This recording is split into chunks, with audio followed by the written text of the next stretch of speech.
Bom, já é quase 1h20 da manhã desta terça-feira. A prova de Direito Constitucional deve acontecer amanhã, na quarta-feira. E eu vou ver se eu consigo fazer aqui em poucos minutos o restante do que nos falta do conteúdo a respeito da prova, a respeito do tema, né, da Constituição de 1967. São muitas as informações, mas vamos ver se a gente consegue conversar um pouquinho sobre os pontos mais importantes, mais específicos da Constituição de 1967. A gente terminou o vídeo anterior falando sobre João Goulart, que havia assumido o país após a renúncia de Jânio Quadros em 1961 e antes dele sofrer o golpe, ele estava na China e as Forças Armadas estavam tentando impedi-lo de retornar para dirigir o país por receio, né, de suas ligações com o regime comunista internacional. João Goulart, como era popularmente conhecido como Jango, ele foi então derrubado pelos militares, por um movimento militar, na verdade, em março de 1964, acusado de estar a serviço do comunismo internacional. Estava se instalando assim no nosso país uma nova ordem revolucionária. Bom, o país passou a ser gerenciado então pelos militares General Costa e Silva, Brigadeiro Francisco Correia de Melo e o Almirante Augusto Rademacher, que passou a ser o país passou a ser através deles governado por atos institucionais. O que são atos institucionais? São decretos emitidos pelo próprio regime militar para o governo do país naquele momento.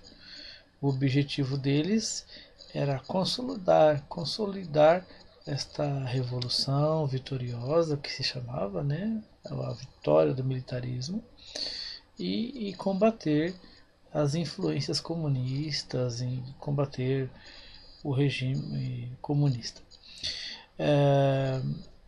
Bom, a partir do momento em que os militares tomaram conta do país, então o Congresso Nacional acabou sendo fechado em 1966 e só foi reaberto por ocasião da aprovação da Constituição de 1967. Em relação à Constituição de 1967, é interessante destacar que há aqueles que consideram que ela tenha sido promulgada, porque ela foi votada, né, conforme o artigo número 4 de 66 do ato institucional, né, do AI 4, na verdade, de 66, mas devido ao autoritarismo que fora implantado pelos militares e o fato do Congresso Nacional também não ter a liberdade para fazer alterações nessa nova Constituição, então alguns autores preferem acreditar que esta Constituição de 1967 ela tenha sido outorgada mesmo e não promulgada, como alguns a consideram, né? Gilmar Mendes ele vai dizer algo interessante a respeito da Constituição.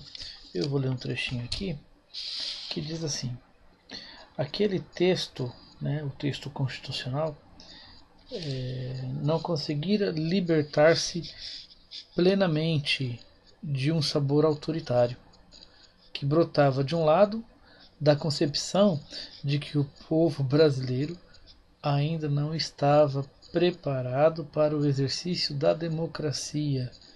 Deveria ser governado por um executivo forte, centralizado, nacionalista e intervencionista.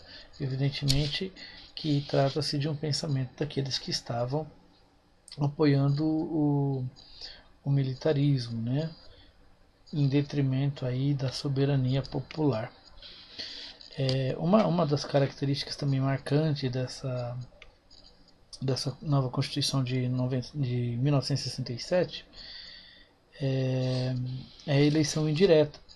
E a eleição indireta, para escolher o presidente da República, sobretudo, foi uma forma de limitar as possibilidades de acesso ao poder das forças da oposição, né? E também de limitar a possibilidade de que líderes carismáticos, pessoas do povo mesmo, assumissem o poder, né? E consequentemente reduziria aí todo e qualquer tipo de possibilidade de mudança também no quadro político do Brasil daquele momento. Vamos ver aqui o que mais que eu tenho de informação. Bom, entre os atos institucionais, como eu disse, né, que eram os decretos que os militares elaboravam para governar o país, o que mais se destacou, até pela característica pejorativa que tinha, foi o AI-5, foi o ato institucional número 5. Ele foi considerado o mais violento ato da ditadura militar. Eu tenho aqui no meu computador algumas das principais características do AI-5, que vai dizer o seguinte: ele concedia ao presidente da República enormes poderes, tais como de fechar o Congresso Nacional, de demitir, remover ou aposentar quaisquer funcionários, cassar mandatos parlamentares, suspender por 10 anos os direitos políticos de qualquer pessoa, decretar estado de sítio, julgar crimes políticos através dos tribunais militares, né? E também proibia manifestação de natureza política, ou seja, era um regime muito fechado, né? E além de vetar o habeas corpus para crimes contra a segurança nacional, enfim, era um ato institucional que, de certa forma, foi bastante pesado para o período, né? Esse ato institucional número 5 ele foi revogado somente em 1978 por ocasião de uma emenda constitucional. Bom, já chegando ao final das nossas características desta Constituição, eu tenho aqui também que em 1969 o presidente da República, Costa e Silva, na verdade, ele acabou ficando doente, né, uma grave doença, me parece até que tenha sido trombose o problema que ele teve, e em virtude disso ele foi afastado do poder. Bom, um outro golpe aconteceu nesse momento, porque ao invés de colocarem o vice dele para assumir, novamente os 3 militares do Exército, da Marinha e da Aeronáutica, né,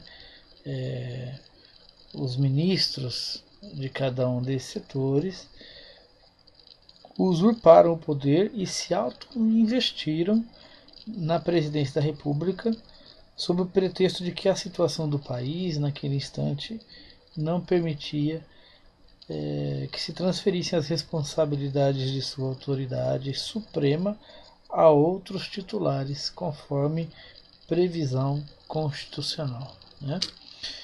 Bom, e foram através de vários atos institucionais sucessivos que eles governaram o país, como eu disse.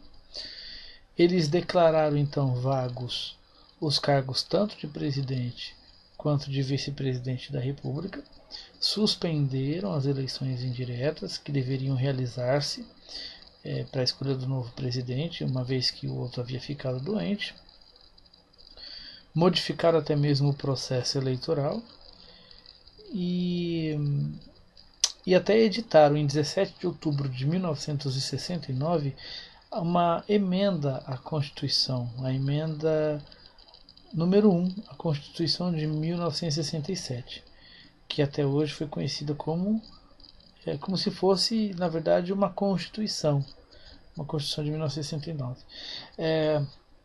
Esse texto, essa emenda constitucional proposta ou imposta pelos militares, ela vigorou somente até 5 de outubro de 1988, que é quando o deputado Ulisses Guimarães, que fora presidente da Assembleia Constituinte, promulgou a Constituição de 1988 e colocou um ponto final e colocou um fim no período autoritário e militar que havia sido iniciado em 31 de março de 1964. E a questão do contexto, de toda a Constituição de 1988, é um tema que vai ficar então para o próximo bimestre a ser estudado. Conseguimos pontuar aí os principais aspectos, não todos, evidentemente, porque o tempo nosso é curto, mas espero que seja de contribuição para que possamos fazer uma boa prova na próxima quarta-feira. Obrigado.